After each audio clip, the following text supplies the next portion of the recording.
Good morning students. तो next topic अपना है एकांक आयतन में ऊर्जा, विद्युत क्षेत्र के एकांक आयतन में ऊर्जा। नेक्स्ट टॉपिक अपना ये है। कल अपन ने पढ़ा था आवेशित चालक की सतह पर बल। आज अपन निकालेंगे ऊर्जा। नेक्स्ट टॉपिक है विद्युत क्षेत्र के एकांक आयतन में ऊर्जा। विद्युत क्षेत्र के एकांक आयतन में ऊर्जा। तो देखिए, ऊर्जा निकालने के लिए अपन ये मान लीजिए कोई सतह है,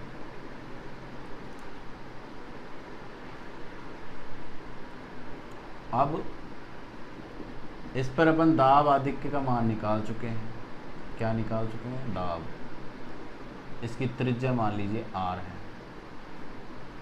आवेश हमारे पास q है ही। पृष्ठ आवेश घनत्व माना गोले की त्रिज्या स्मॉल r है तथा पृष्ठ आवेश घनत्व सिग्मा है, तो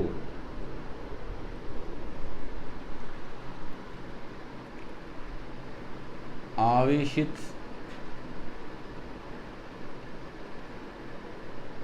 चालक की सतह पर बल, या अपन इसको कह सकते हैं दाब, P बराबर sigma square upon 2 epsilon not. ये अपन ने पहले कैलकुलेट करा था कि एक कोई आवेशित चालक था और अपन ने देखा था कि उसके एकांक क्षेत्रफल में बल, जिसको अपन कहते हैं दाब, उसका मान निकाला था sigma square upon 2 epsilon not. अब निकालने वाले हैं अपन विद्युत क्षेत्र के एकांक आयतन में ऊर्जा, यानी ऊर्जा का मान निकालना है, लेकिन वो किस में होना चाहिए? एकांक आयतन में, यानी आयतन का उसमें भाग देना है। अपने पास है दाब, तो देखो दाब से ऊर्जा कैसे निकलेगी। दाब से पहले अपन निकालेंगे बल। भाई P बराबर दाब बराबर क्या होता है? बल बटे क्षेत्रफल होता है। तो बल निकालना है तो क्या होगा? जैसे मान लीजिए अपन कहें कि दाब बराबर क्या होता है? बल बटे क्षेत्रफल। तो यहां से अगर आपको बल निकालना है तो बल बराबर क्या होगा? दाब गुणा क्षेत्रफल। इस गोले का दाब अपने को पता है, P बराबर sigma square upon 2 epsilon naught. तो इसका क्षेत्रफल अपन निकाल ही सकते हैं, 4 पाई r स्क्वायर। यहां से अपन निकाल लेंगे इसका क्षेत्रफल। इसके अंदर देखिए दो बल लग रहे हैं एक्चुअली। जब ये गोला है तो इस पर एक बाहर की तरफ और बल लग रहा है अपने पास। क्यों? प्रतिकर्षण के कारण। तो जब इसमें बल लगा तो क्या होगा? इसकी त्रिज्या जो है बढ़ जाएगी। कितनी हो जाएगी? r प्लस डेल r हो जाएगी, प्रतिकर्षण के कारण। तो अपन सबसे पहले बल निकालेंगे। बल निकालने के बाद कार्य निकालेंगे। कार्य कौन सा?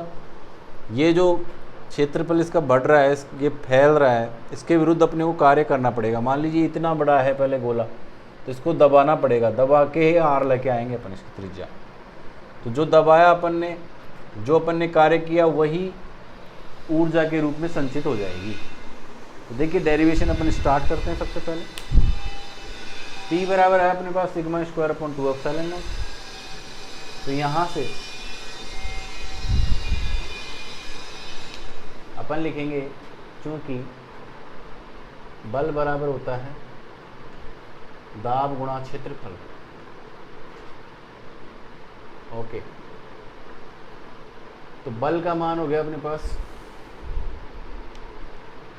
F बराबर P गुणा A। पी का मान रख देंगे, पी का मान कितना है अपने पास, सिग्मा स्क्वायर 2 एप्सिलॉन नॉट, और क्षेत्रफल किसका क्षेत्रफल, गोले का क्षेत्रफल, ये हो जाएगा 4 पाई आर स्क्वायर, ये हो गया एफ। बल आ गया हमारे पास।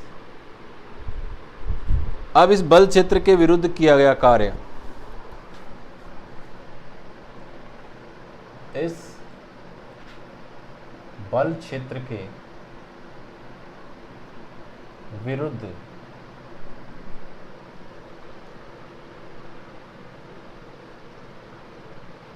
किया गया कार्य, अपन जानते हैं कार्य बराबर क्या होता है, बल गुणा विस्थापन। तो कार्य W बराबर क्या होगा, बल F गुणा विस्थापन कितना हो रहा है इसमें, देखिए पहले R था, अब R प्लस डेल R, यानी कितना विस्थापन हो गया इसमें, डेल R विस्थापन। तो W बराबर हो गया हमारे पास, F का मान ऊपर से रख देंगे sigma square upon 2 epsilon not, N2 में 4 पाई R स्क्वायर, N2 में dr। यहाँ तक कोई दिक्कत नहीं होगी। देखिए जब भी कोई आयतन निकाला जाता है किसी भी वस्तु का, तो उसके क्षेत्रफल को उसकी चौड़ाई से गुणा, जैसे इस कमरे का आपको आयतन निकालना है तो क्या करेंगे, अपन नीचे की फर्श का क्षेत्रफल निकाल देंगे और उसकी ऊंचाई से गुणा कर देंगे। ठीक वैसे ही अगर मान लीजिए इस गोले का जो जितना बड़ा है इसका मात्रा, उसको अगर अपन इसके क्षेत्रफल से गुणा कर दें तो इसका आयतन आ जाएगा। यानी अगर अपन यहाँ देखें तो ये तो है अपने पास क्षेत्रफल, और ये है अपने पास विस्थापन dr। तो क्षेत्रफल इंटू विस्थापन, ये क्या हो गया हमारे पास, आयतन हो गया है। ये क्या हो गया हमारे पास, आयतन हो गया। इसलिए W बराबर क्या हो गया हमारे पास, sigma square upon 2 epsilon naught into dV। आयतन भी अपन को अल्प भी लेना पड़ेगा क्योंकि विस्थापन अल्प है ना, ठीक है, और कार्य भी अपन अल्प ही लेंगे क्योंकि अपने पास dr भी अल्प भी है। अब अगर अपन इसको ऊर्जा के रूप में अगर देखना चाहें, क्योंकि ये जो किया गया कार्य है वही ऊर्जा के रूप में संचित हो जाता है, इधर इसको मिटा देते हैं। देखिए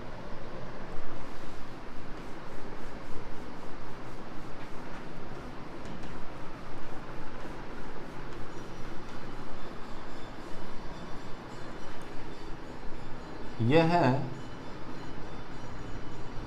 किया गया कार्य ही ऊर्जा के रूप में संचित हो जाता है। अतः ऊर्जा क्या होगी इसकी, du बराबर sigma square upon 2 epsilon naught into D. और एकांक आयतन में निकालना चाहें अपन, एकांक आयतन की ऊर्जा, इसको अपन du डैश से कह सकते हैं या du v से कह सकते हैं क्योंकि एकांक आयतन में निकाल रहे हैं। ये हो जाएगा du अपॉन dv बराबर sigma square upon epsilon not, या फिर आप इसको d से भी उठा सकते हो। uv बराबर इसका मान रख देंगे तो अपन इसका sigma square upon 2 epsilon naught तो होगा ही होगा, और सिग्मा का मान रख देंगे, सिग्मा बराबर क्या होता है, यह एप्सिलॉन विद्युत क्षेत्र का मान क्या होता है, sigma upon epsilon not. This implies sigma बराबर एप्सिलॉन नॉट ई स्क्वायर। ये मान इसमें रख देंगे तो ये हो जाएगा 1/2 एप्सिलॉन नॉट ई स्क्वायर। तो ये इसका फॉर्मूला आ गया है। ये निकाल लिया अपन ने एकांक आयतन की ऊर्जा। ये सेम का सेम जो डेरिवेशन है आगे भी अपन करेंगे संधारित्र के लिए, और वही फॉर्मूला आने वाला है इसका, 1/2 एप्सिलॉन नॉट ई स्क्वायर। ठीक है, इसके बाद जो लास्ट टॉपिक है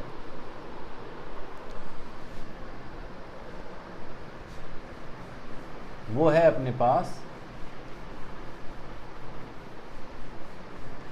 साबुन के बुलबुले का संतुलन। साबुन के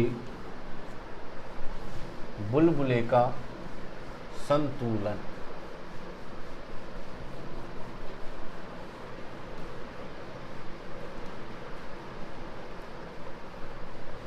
देखिए,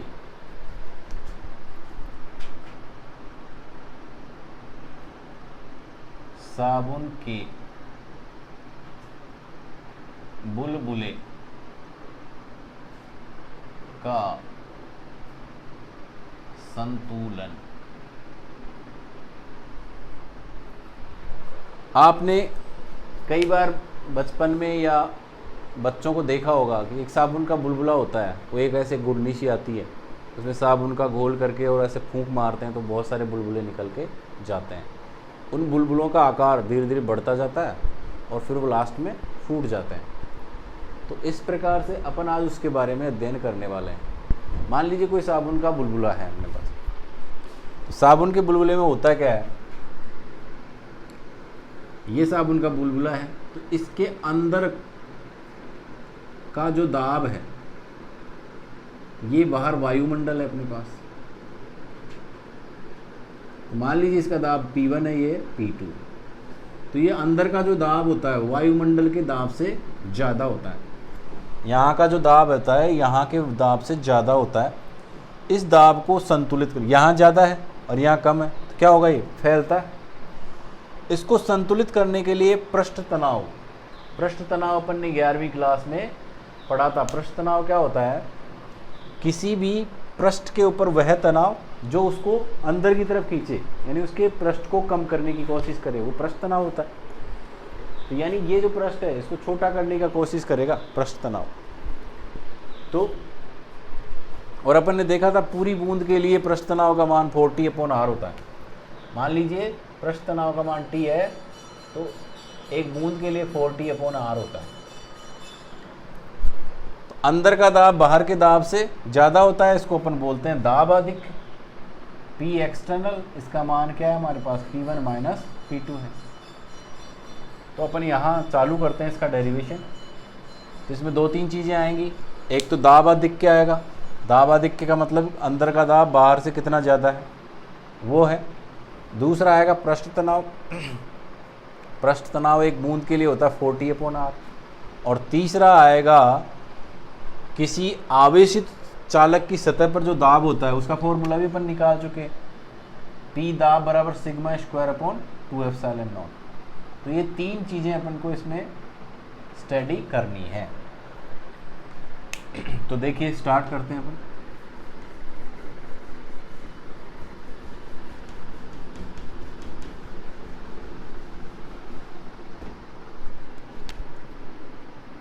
माना कोई साबुन का बुलबुला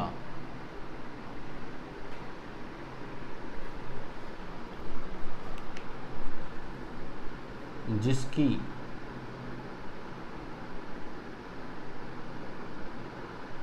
त्रिज्या स्मॉल r है तथा पृष्ठ तनाव कैपिटल T है,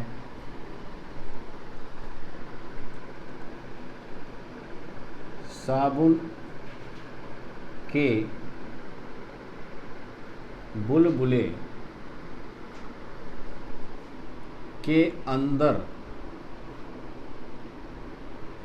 का दाब बाहर के वायुमंडलीय दाब से अधिक है, जिसे हम Px से लिख रहे हैं,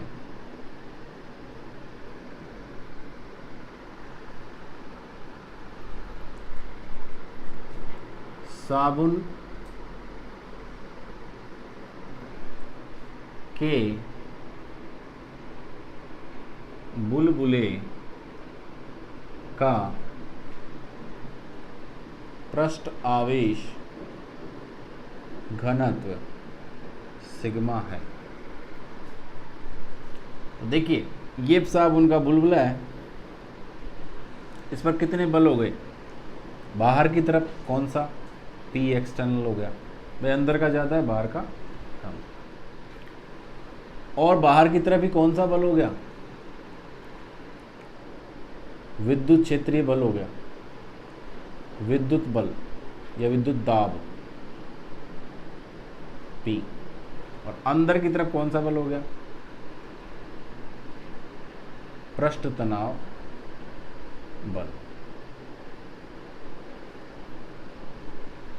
ठीक है, इस P का मान अपने पास sigma square upon 2 epsilon naught और पृष्ठ तनाव का मान अपने पास 4T अपॉन R। तो बैलेंस कंडीशन में क्या देखेंगे अपन,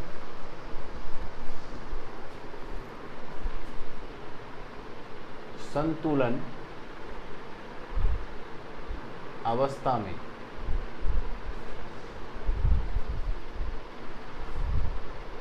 देखिए बाहर की तरफ अपने पास दो बल हो गए, कौन कौन सा हो गया, एक तो P एक्सटर्नल हो गया, एक विद्युत दाब हो गया। तो P external plus sigma square upon 2 epsilon naught बराबर 4T अपॉन R, ये समीकरण नंबर 1 है। ठीक है, अब होता क्या है कि जैसे दाब आधिक्य का मान अगर 0 हो जाए, कई बार क्या होगा, दाब आधिक्य का मान 0 हो जाता है, यानी अंदर का दाब और बाहर का दाब बराबर हो जाता है, तो पृष्ठ तनाव की वजह से वो बुलबुला फूट जाता है।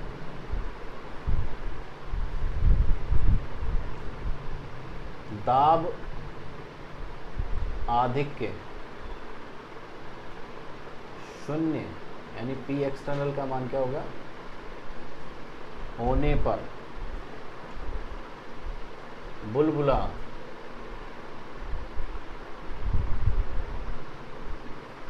फूट जाएगा,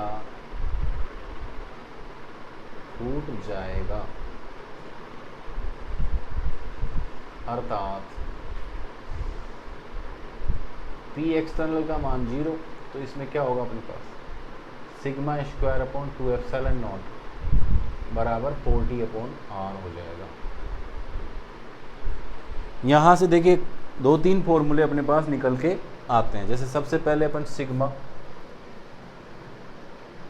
पृष्ठ आवेश घनत्व, सिग्मा बराबर निकालना चाहें तो देखो यहाँ से निकालेंगे अपन, ये हो जाएगा 4T एप्सिलॉन नॉट, 4T की जगह 8T हो जाएगा, 8T epsilon naught R under root में। पहला फॉर्मूला तो ये बन गया अपना, सिग्मा स्क्वायर है तो ये पूरा का पूरा इधर जाके, सॉरी R नीचे ही आएगा,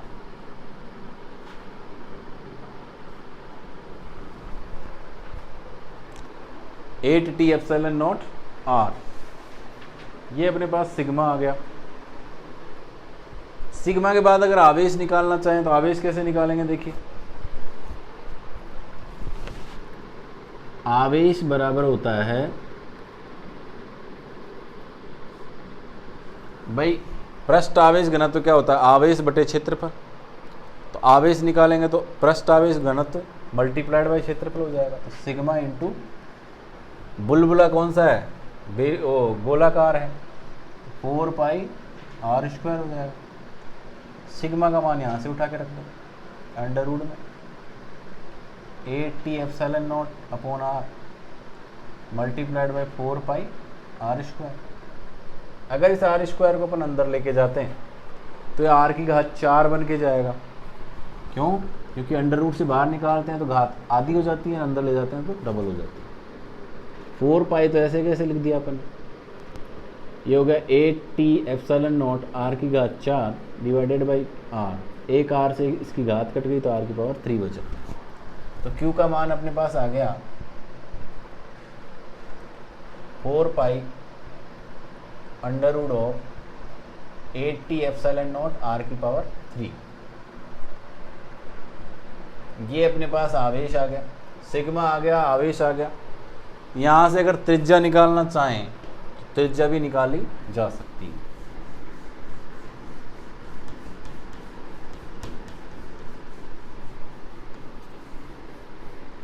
त्रिज्या क्या है अपने पास, यहाँ से त्रिज्या निकालो। देखो त्रिज्या इधर ले आएंगे, वो उधर चली जाएगी, ये हो जाएगा 4t multiplied by 2 upon sigma square. ये हो जाएगा 8t upon sigma square. Are का मान ये हो गया इसकी त्रिज्या, ये हो गया इसका आवेश, और ये हो गया इसका पृष्ठ आवेश घनत्व। इस तरह से 3 फॉर्मूले इसके आते हैं। इन 3 फॉर्मूलों के आधार पर कुछ क्वेश्चंस बनते हैं। जैसे मान लीजिए एक क्वेश्चन आपको करवाता हूँ, क्वेश्चन नंबर 2.17।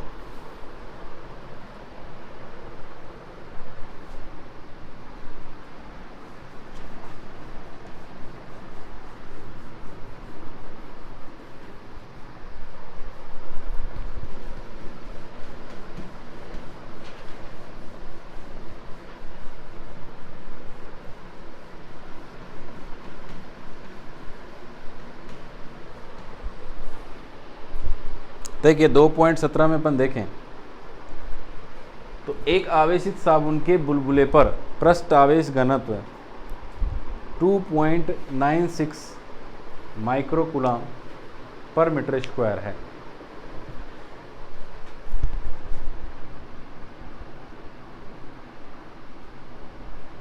सिग्मा का मान दे रखा है 2.96 माइक्रोकूलम पर मीटर स्क्वायर। इसको अपन लिख सकते हैं 296 10 की घात -6 कूलम पर मीटर स्क्वायर। दूसरा दे रखा है अपने को साबुन के गोल का पृष्ठ तनाव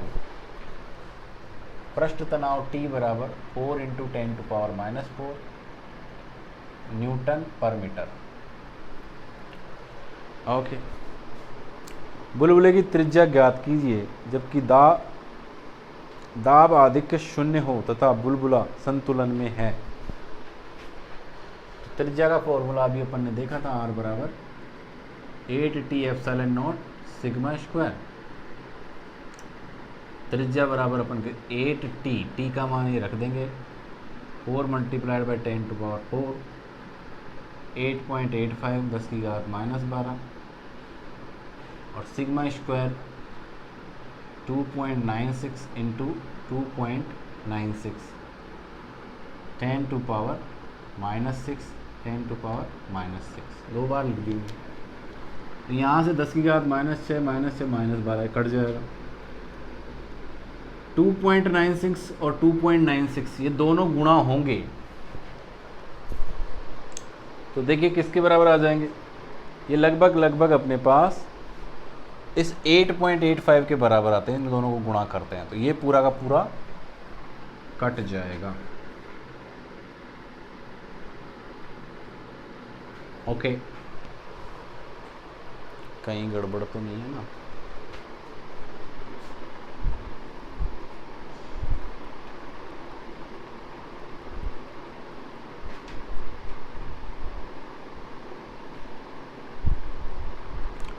इस प्रकार अपने त्रिज्या आ जाएगी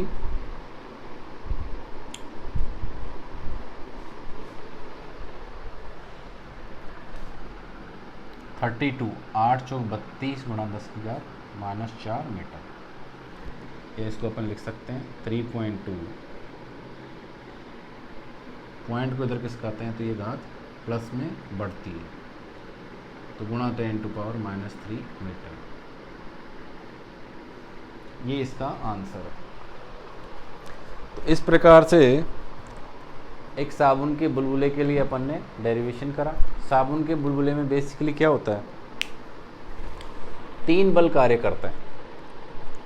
पहला तो वायुमंडल की तुलना में उसका जो दाब अधिक है वो अंदर की तरफ बुलबुले में दाब ज़्यादा होता है बाहर वायुमंडल की तुलना में, उसको बोलते हैं अपन दाब आधिक्य।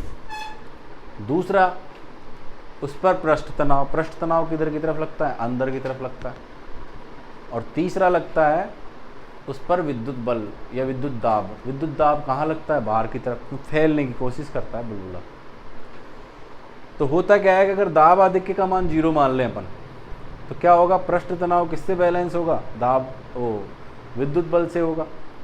अगर किसी वजह से पृष्ठ तनाव का मान, त्रिज्या बढ़ती जाती है तो पृष्ठ तनाव का मान कम होता जाता है और अंत में बुलबुला फूट जाता है। तो इसमें बैलेंस कंडीशन में क्या होगा, बाहर की तरफ जो बल लग रहे हैं वो तो क्या है, दाब आधिक्य लग रहा है और विद्युत बल लग रहा है, जबकि अंदर की तरफ जो बल लग रहा है वो कौन सा लग रहा है, केवल पृष्ठ तनाव की वजह से बल लग रहा है। तो बाहर वाले बलों को अंदर वाले बलों से संतुलित कर देंगे और फिर लास्ट में संतुलन अवस्था के अंदर लिख देंगे इसको। तो फिर लास्ट में क्या करेंगे, दाब आधिक्य का मान 0 कर देंगे। उस केस में क्या होगा कि पृष्ठ तनाव का मान विद्युत बल के बराबर हो जाएगा और उससे अपन 3 फॉर्मूले निकालेंगे। 2 फॉर्मूले तो सीधे सीधे उसी से निकल जाएंगे, सिग्मा का और त्रिज्या का, और एक आवेश वाला फॉर्मूला और निकालेंगे। आवेश वाला कैसे निकालेंगे अपन, पृष्ठ आवेश घनत्व से निकालेंगे। इसी के साथ अपन नेक्स्ट चैप्टर या नेक्स्ट इसमें क्वेश्चंस बचे हुए हैं, वो क्वेश्चंस अपन बाद में सॉल्व करते हैं। अभी के लिए इतना ही, थैंक यू।